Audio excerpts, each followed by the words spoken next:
¿Qué tal? ¿Cómo están? Qué gusto recibirlos. En las últimas semanas se ha estado hablando insistentemente en nuestro país del tema de los gobernadores y de los exgobernadores que han sido señalados o que son señalados de corrupción en Mega Noticias TVC. De hecho, les presentamos una serie especial sobre estos gobernadores que la mayoría están libres, la mayoría no han sido castigados por esa corrupción o esa presunta corrupción.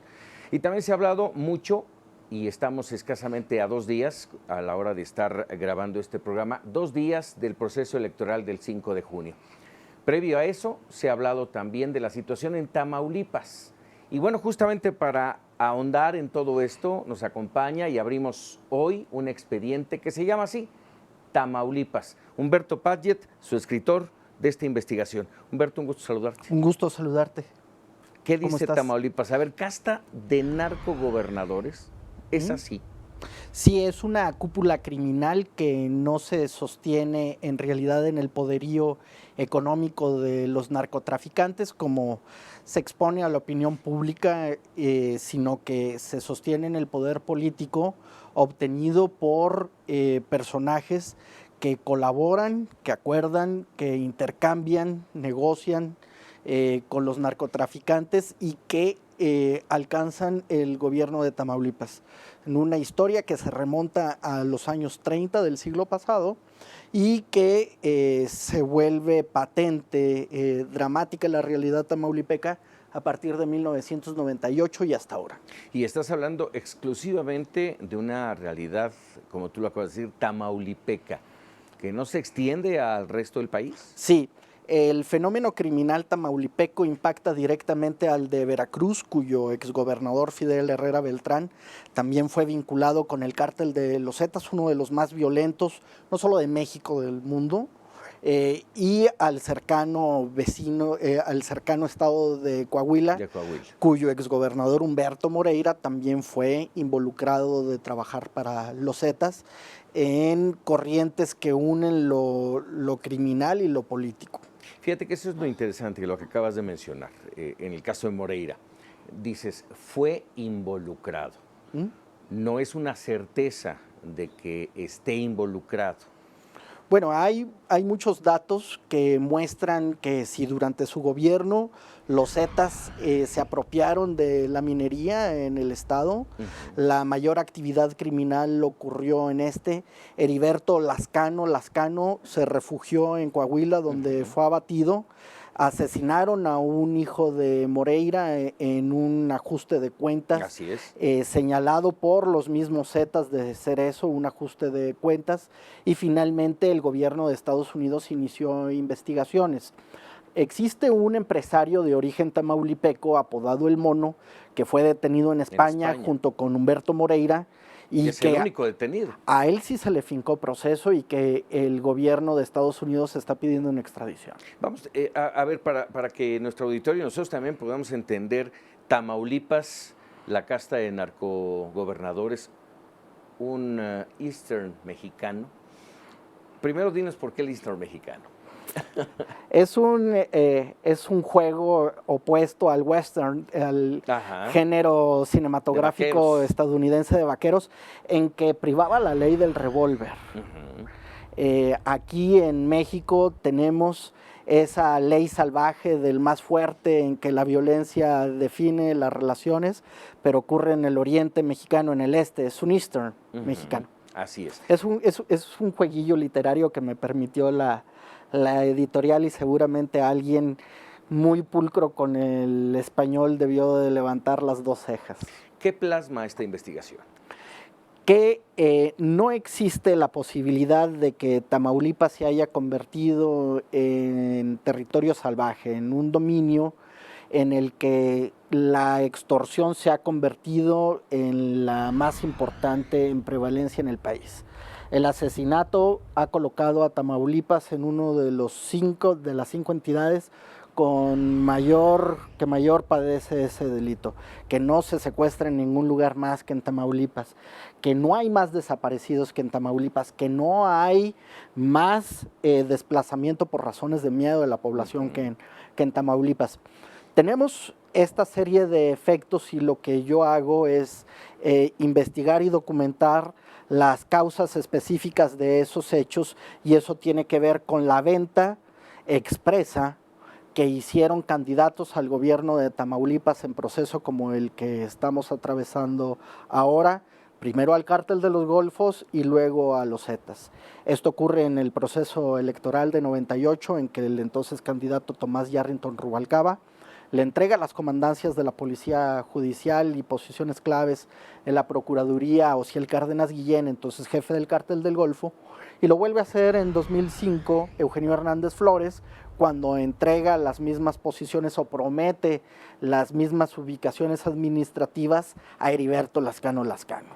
¿Qué soporta, Humberto, qué soporta esta investigación? Vamos, ¿qué lo avala? ¿Qué documentos?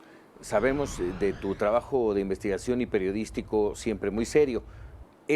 Por eso la pregunta. Es una averiguación previa radicada en la Procuraduría General de la República, en la Unidad Especial de Delincuencia Organizada y de los Delitos contra la Salud, que integra entre 6 y 8 testimonios de ex policías, ex narcotraficantes que se convirtieron en testigos colaboradores y que antes rindieron declaración ante las autoridades de Estados Unidos.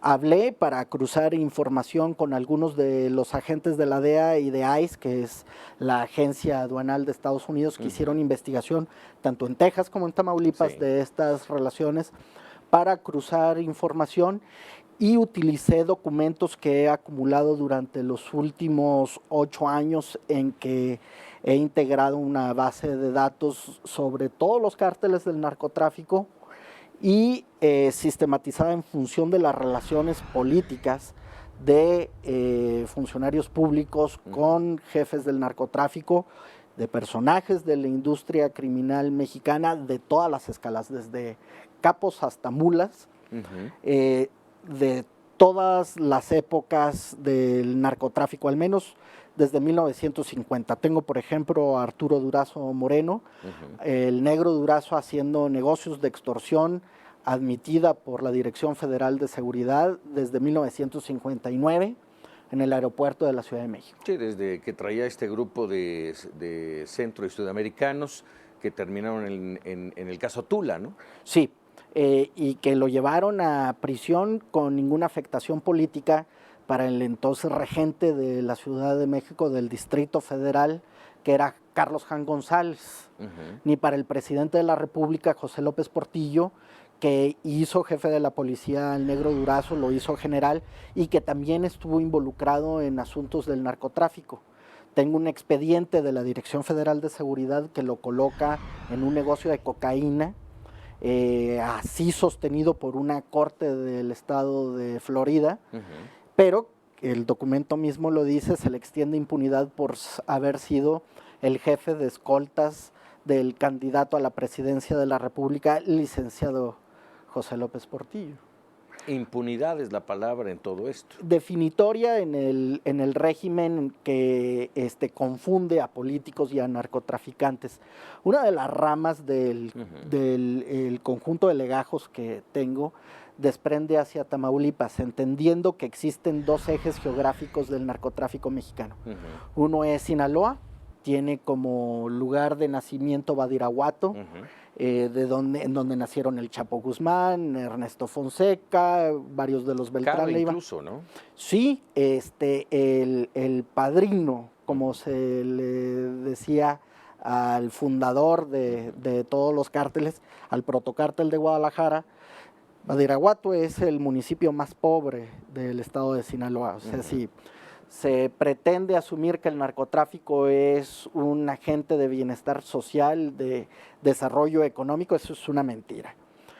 El otro eje geográfico es el tamaulipeco, que tiene una historia criminal por sí misma y que ocurre por el trasiego de alcohol de whisky y de mezcal de los contrabandistas de Matamoros, destacadamente un hombre llamado Juan Nepomuceno Guerra, a quien el gobernador saliente Egidio Torre Cantú le inauguró una calle con su nombre en el municipio de Reynosa, un lugar en el que te encuentras que otras 2 o 3 calles se llaman Tomás Yarrington Rubalcaba, quien es prófugo para las autoridades mexicanas y estadounidenses.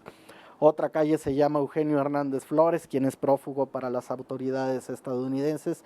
Una colonia se llama Ernesto Zedillo, el presidente a quien le desertaron los Zetas. O sea, es un asunto tan asumido en que el culto a la personalidad de los criminales es admitida. Yo te preguntaba hace unos días en el noticiero, ¿la política está secuestrada por el crimen organizado? Existe una relación simbiótica en algunos estados.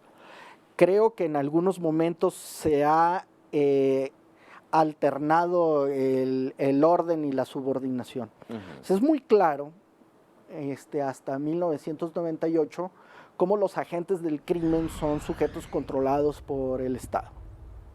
En algún momento eso se pervierte por la dimensión de los compromisos que los políticos adquieren, como la entrega de las posiciones de seguridad pública, y se crea un desastre cuando una organización con la que se había organizado la Suma del Golfo y los Zetas rompen y se van a la guerra. Entonces los agentes de gobierno tienen la disyuntiva de tener que mantener los acuerdos con una u otra organización. Ese fue el problema de de Eugenio Hernández Flores, principalmente, y que hereda Egidio Torre Cantú, quien, recordemos, no era la figura del gobierno, era su hermano Rodolfo, a quien en un proceso como hace 6 años, asesinó el cártel del Golfo por considerar que estaba alineado con los Zetas, como lo estaba el gobernador entonces saliente, Eugenio Hernández Flores. Entre las patas la gente. Sí. Y además yo creo que es un entramado que es difícil de romper y quienes, me atrevería a decirlo, quienes en este momento intentan llegar al poder, concretamente en Tamaulipas, tienen enfrente de sí un enorme reto. Sí, un operador de Tomás Yarrington, un hombre llamado Jesús Vega, va con un jefe de la policía judicial que está claramente en ambos mundos, en el de la policía y en el del narco, un hombre apodado El Bimbo, y le dice: oiga, don Bimbo, me manda el candidato a decirle que necesitamos dinero, y dinero en serio. Y el Bimbo le advierte: pero vamos a asumir compromisos. Claro. Ustedes están en la condición de cumplirlos.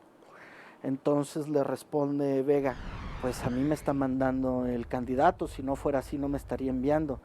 Bueno, yo le voy a decir a los comandantes, le responde el otro, que empiecen a enviar dinero, pero tenemos que cumplir. Por supuesto que vamos a cumplir.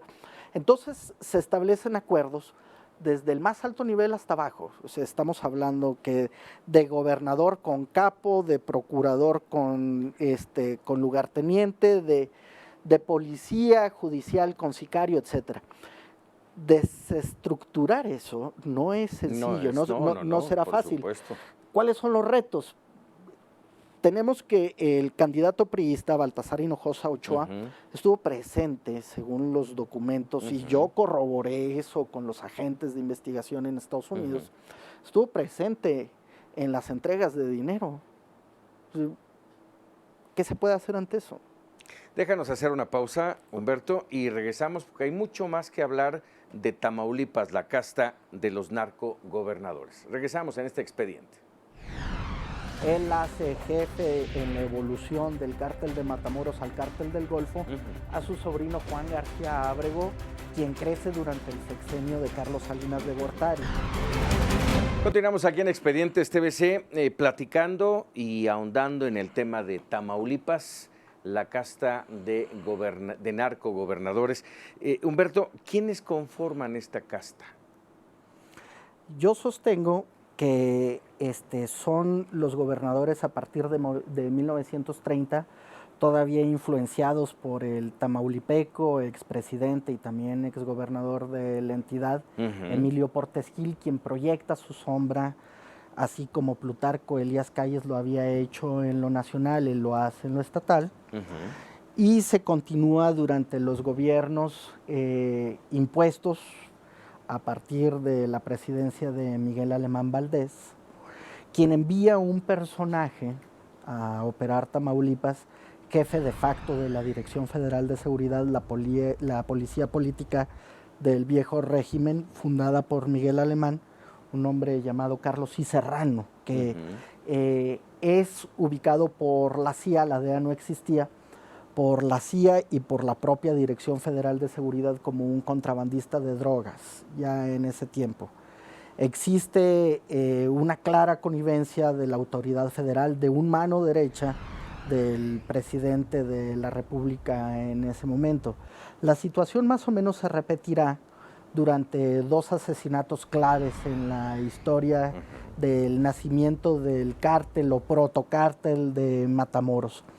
Juan N. Guerra asesina a su esposa, Gloria Landeros, una actriz. El chisme dice que porque la encuentra con el actor Resortes. La documentación habla de que el hombre loco de celos de todo tipo le había prohibido relación con sus padres. Un día los padres de la señora lo visitan y la asesina frente a ellos y a sus hijos. Él queda impune. Hay un revuelo en la prensa local, incluso nacional, y a pesar de la evidencia, el gobierno tamaulipeco opera a favor del contrabandista, coloca como agente del Ministerio Público a uno de sus abogados, entre otras irregularidades en el proceso. El siguiente asesinato ocurre en 1960, siendo presidente Adolfo López Mateos, y es el homicidio de un hijo de Francisco Villa, que va tras Juan N. Guerra, a quien ya se le tiene ubicado como traficante de drogas, y cuando va a su cantina, un lugar llamado Piedras Negras en la ciudad de Matamoros, muy cerca de la presidencia municipal de esa ciudad, lo recibe con la pistola por delante y lo mata. Existe nuevamente un escándalo, no es una figura menor, es el hijo del jefe de la Revolución Mexicana en el norte del país. Es alguien muy importante en la región. Francisco Villa, estamos hablando de que Francisco Villa tenía 30 años apenas que lo habían asesinado en ese momento, en Parral. Así que se le vuelve a extender impunidad y eso crea el signo distintivo de Juan N. Guerra. Es un hombre que operativo en el contrabando de fayuca, de alcohol, de drogas, de armas, de personas, dueño de los prostíbulos de la frontera chica, etcétera. Es un hombre que solo pasa unas pocas horas preso hasta la década de los 90. Él no es un capo que, a diferencia del Chapo Guzmán o todos los demás, vivan en el Salto de Mata. Él despacha en el Piedras Negras, en donde el plato especial son los tamales de venado, muy condimentados, que solo a él le gustan, pero que todo el mundo dice que son deliciosos, torciendo la boca. Ese es el signo distintivo. Él hace jefe en la evolución del cártel de Matamoros al cártel del Golfo a su sobrino Juan García Ábrego, quien crece durante el sexenio de Carlos Salinas de Gortari. Su padre, Raúl Salinas Lozano, compadre de Juan N. Guerra. O sea, hay una vinculación estrecha. Recuerda que Raúl Salinas Lozano era originario de Agualeguas, Nuevo León, que en realidad está muy cerca, muy cerca de Matamoros. Ya Matamoros. Dime una cosa, en este recuento que vas haciendo con diferentes exgobernadores, muchas averiguaciones en contra de ellos, pero finalmente pocas sentencias, por decirlo de algún modo. Has mencionado a Tomás Yarrington, has mencionado a Eugenio Hernández, y yo quisiera traer a esta mesa a Manuel Cavazos Lerma. Esto me salta porque recién hace unos días sucedió el secuestro de Alan Pulido, allí en Ciudad Victoria, de donde es originario, y de inmediato en esta guerra de campañas en el proceso electoral, Manuel Cavazos sale a decir que es Francisco Javier García Cabeza de Vaca, uno de los candidatos, el que es orquestador de ese secuestro. Sí, con Cavazos Lerma ocurren dos cosas importantes. Su candidato Tomás Yarrington hace los acuerdos con el narcotráfico y él mismo aparece señalado por uno de los testigos más relevantes en la investigación, un hombre de apellidos Peña Argüelles, a quien se le dará el alias de Ángeles. Ángeles se introduce al gobierno tamaulipeco de la mano de Manuel Cavazos Lerma. Sucede que este hombre, Peña Argüelles o Ángeles, es dueño de un rancho de cacería, deporte que le gusta a empresarios y políticos en la región, y Manuel Cavazos Lerma va en algún momento con Francisco Labastida Ochoa, ex candidato presidencial del PRI en el año 2000, va a cazar ahí al rancho de Tamaulipas, se hacen muy amigos, y Manuel Cavazos Lerma introduce a Peña Argüelles en el gobierno tamaulipeco. Peña Argüelles tiene un historial de contrabandista de Fayuca y tiene capacidad de andar por ambos mundos, el mundo delincuencial, el francamente delincuencial, y el mundo político. Funciona como un hombre bisagra que estará presente en varias de las negociaciones en que se convendrán este asunto que decía antes. Recursos del narco a cambio de posiciones en las policías estatales. Recordemos que Manuel Cavazos Lerma en algún momento estuvo impedido para dejar el país, cosa que luego fue desandada por la misma autoridad que había iniciado la investigación. Los agentes dicen que en el tema, los agentes de Estados Unidos, que en el tema está por supuesto que comprometido Manuel Cavazos Lerma. Un personaje peculiar dado al esoterismo, que ponía pirámides, tenía una de vidrio, un personaje peculiar. Bueno, sí está colocado muy claramente en la escena criminal. El tiempo lamentablemente se nos va, Humberto. Yo quisiera hacer una serie de preguntas con respuestas breves, rápidas y puntuales sobre todo, Humberto. Objetivo de este libro. ¿Cuál es el objetivo? Decirle a la gente, a los tamaulipecos, que estas son las causas de que vivan en el miedo. Por supuesto, hecho para aparecer en el contexto electoral en el que estamos. Y decirle al resto de los mexicanos que esto no es un asunto que se agota en Tamaulipas, que trasciende el Estado. ¿Qué papel juega en todo esto, y lo has repetido en varias oportunidades, las autoridades norteamericanas? Cercanísimas. Ellas posibilitaron la investigación, están muy apegadas al senador con licencia Francisco García Cabeza de Vaca. ¿Muy cercanas? Muy cercanas. Porque ha sido acusado, ha sido señalado de estar con el narco. Lo que yo tengo documentado es que se falsificó uno de los documentos publicados por un medio tamaulipeco y uno nacional, y es una alteración de documentos que precede al montaje de la fotografía de autodefensas michoacanos en una camioneta, hombres armados, en que el emblema fue alterado para colocar el logotipo de campaña de García Cabeza de Vaca, y luego con la denuncia que hace Manuel Cavazos Lerma de que el panista está involucrado en el proceso, lo que no significa que no haya panistas metidos con el narcotráfico. Ok, dime una cosa, mencionas que las autoridades norteamericanas están muy cercanas a esto. ¿En qué sentido? Ellos iniciaron la investigación. Todo el andamiaje del expediente de la PGR, que es 012-2012, su terminación, está hecha con testigos que llevaron ante la autoridad mexicana en el consulado a una agregaduría de la PGR en San Antonio, Texas, que llevaron agentes de la DEA y de ICE. Así de cercanos estuvieron. Cuando usted esté viendo este programa, el proceso electoral habrá terminado, posiblemente ya habrá un ganador. ¿Cambiarían mucho las cosas? Creo que Tamaulipas no ha tenido alternancia en su vida. No ha tenido alternancia desde que el PRI existe, es más, desde que antes de que se llamara PRI es priista, es priista. por el Partido Nacional Revolucionario. ¿Qué pasaría con un ganador opositor? Esperaríamos que de la facilidad y la estridencia de prometer el cumplimiento de la ley pase al cumplimiento, cosa que no es fácil, porque es algo que pasa también por el acuerdo con el gobierno de la República. Recordemos que Tomás Yarrington es un político cercano a Arturo Montiel Rojas y Eugenio Hernández Flores lo es Enrique Peña Nieto.